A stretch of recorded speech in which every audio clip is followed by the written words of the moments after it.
Bienvenue, c'est l'heure des actus. Au sommaire, la Castine accueille un spectacle de marionnettes avec en toile de fond la Joconde. La balle lui colle aux pieds, Serdar est footballeur professionnel. Mais tout de suite, sport et nutrition, des mots-clés pour les CM de Mittesheim.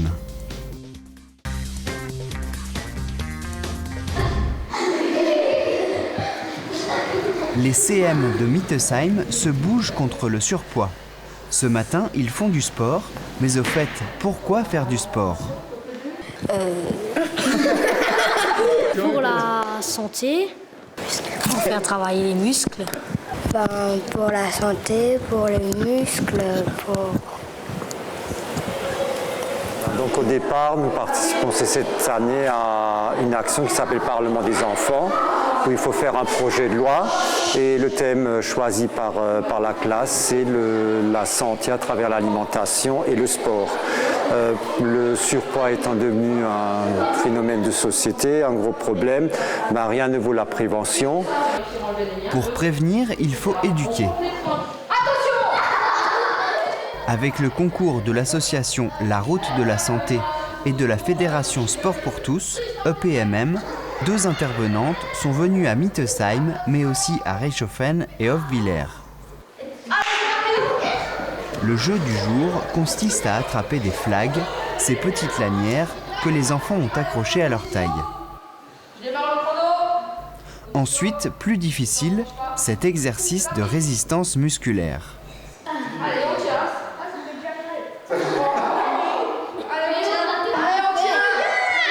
Mon objectif, ma mission et mon objectif principalement, c'est de faire découvrir aux enfants l'activité physique, mais sous un aspect différent, c'est-à-dire pas l'aspect qu'ils pourraient connaître dans un milieu scolaire classique, mais se rendre compte que c'est s'amuser, se faire plaisir, qu'on n'a pas forcément besoin de matériel, qu'on peut avec juste un ballon, une paire de chaussettes, un morceau de tissu ou autre, faire des petits jeux qui vont nous faire bouger, qui vont développer un petit tout ce qui est motricité, coordination, dépenses énergétiques.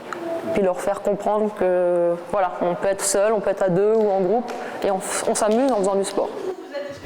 Le temps de souffler et c'est reparti pour la suite du programme.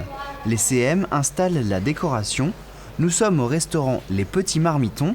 Les enfants commandent des menus équilibrés, c'est-à-dire qui comportent 4 groupes alimentaires.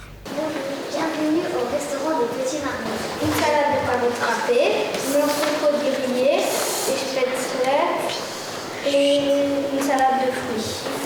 Alors en fait, j'ai vu les enfants pendant 2 heures avant la séance d'aujourd'hui. La première séance, en fait, on a fait un petit peu le point sur le rôle de l'alimentation, pourquoi en manger, à quoi ça servait, bien réfléchir, bien bouger, mais tout simplement entretenir le corps et survivre. Des choses un petit peu basiques. On a fait un peu le point sur la digestion également. Et puis on a décliné les 7 familles alimentaires en précisant quel était le nutriment principal de chaque famille et quels sont les aliments qu'on va y mettre. C'est sympa d'avoir quelque chose qui donne envie de manger. Donc les verres, les serviettes, le pliage, les sets de table, tout ça, ça fait partie de ça. Dernier épisode pour la classe, les enfants ont invité leurs parents pour fabriquer leur propre soupe de légumes et tout le monde s'est régalé.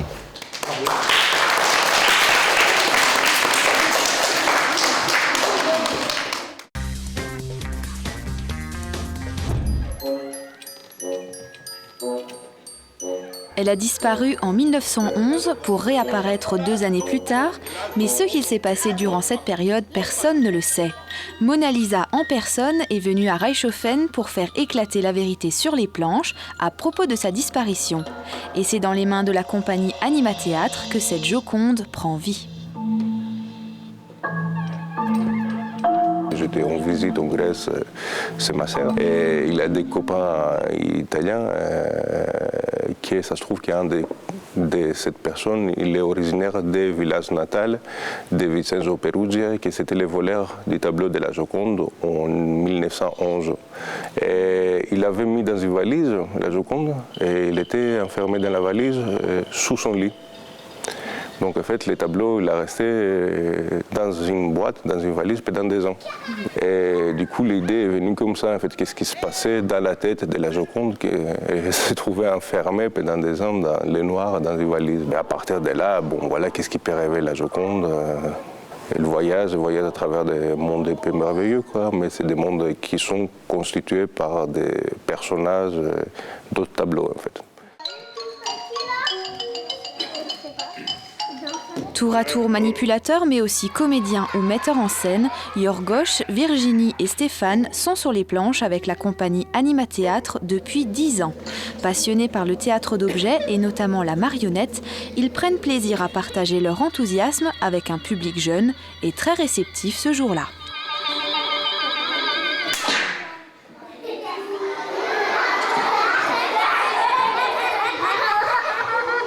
L'idée, c'était quand même que ça soit adressé au tout jeune public, c'est à partir de 3 ans.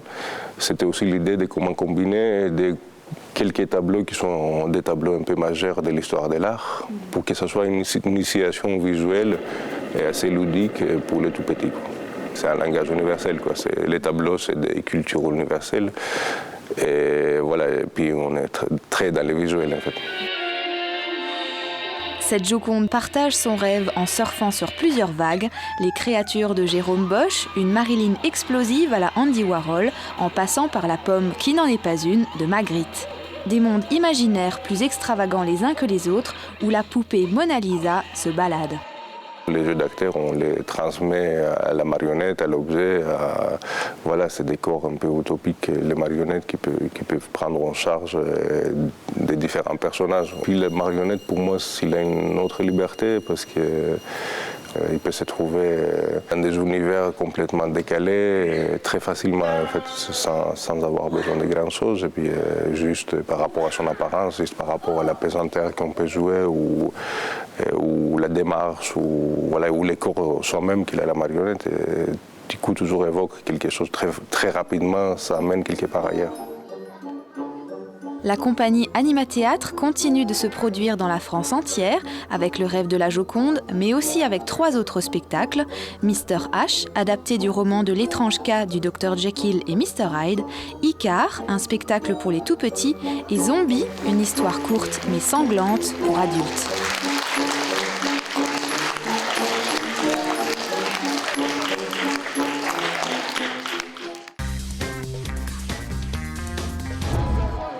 C'est l'un des meilleurs footballeurs de Reichshoffen.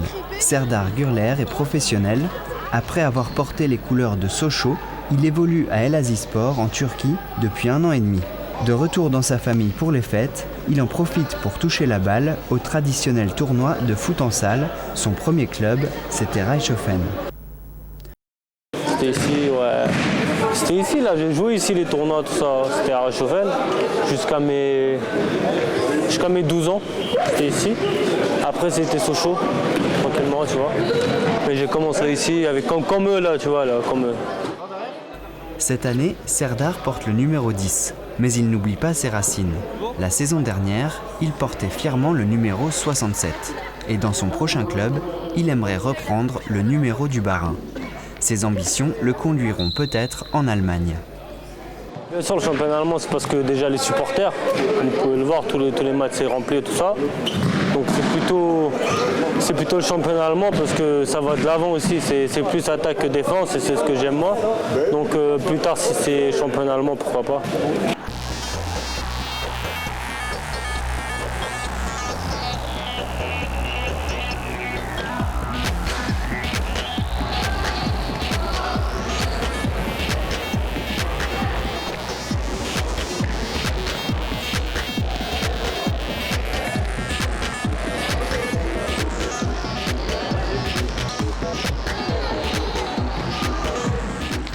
À la fin de sa carrière, Serdar n'exclut pas de faire les beaux jours du FCER. Mais bien sûr, c'est un début, bien sûr que oui, bien sûr, c'est pour ça. Après, de toute façon, c'est retour aux sources, comme tout le monde connaît, ma famille elle est ici. Et je pense que si tout va bien, pas de blessure, je finirai ma carrière, entre guillemets, ma retraite à Reichshoffen, bien sûr. Rendez-vous est pris. En attendant, Serdar va encore marquer quelques buts, comme ici avec son club en Division 1 turque. 85. dakika gol Serdar Gürler. İşte bomboş pozisyonda böyle hareketlendi ve